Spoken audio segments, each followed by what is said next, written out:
नमस्कार, one India Hindi में आपका स्वागत है। लद्दाख सीमा पर भारत चीन तनाव के बाद हिंसक झड़प ने दोनों देशों के बीच खटास और पैदा कर दी है। चीन की इस काराना हरकत का भारत भी मुंहतोड़ जवाब देगा।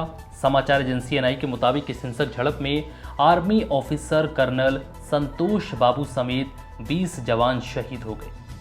वहीं भारतीय सैनिकों ने भी चीनी सैनिकों को सबक सिखाया, जिसके बाद से 43 चीनी सैनिकों के भी हताहत होने की खबर है। हालांकि चीन की ओर से इसकी पुष्टि नहीं की गई।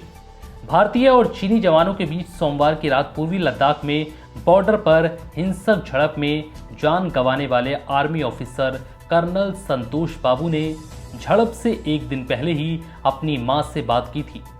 उनकी मां ने अपने इकलौते बेटे के साथ हुई आखिरी फोन कॉल को याद करते हुए बताया कि कर्नल संतोष बाबू बॉर्डर पर चल रही टेंशन को लेकर तनाव में थी। कर्नल संतोष का हैदराबाद में ट्रांसफर होना था, लेकिन कोरोना वायरस लॉकडाउन की वजह से इसमें देरी हो रही थी। वहीं संतोष बाबू के रिटायर्ड बैंकर पिता बी उपेंद्र और मां मंजुला को इससे गहरा सदमा लगा है। कर्नल की पत्नी, एक बेटी और एक बेटा दिल्ली में है।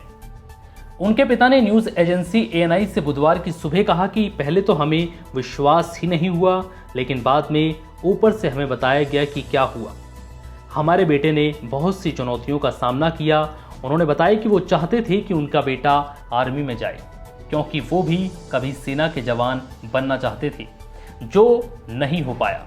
उन्होंने कहा कि मैं चाहता था कि मेरा बेटा सेना में शामिल होकर देश की सेवा करे, जो मैं कभी नहीं कर सका, लेकिन मेरे रिश्तेदारों ने मेरे इस फैसले का विरोध किया था।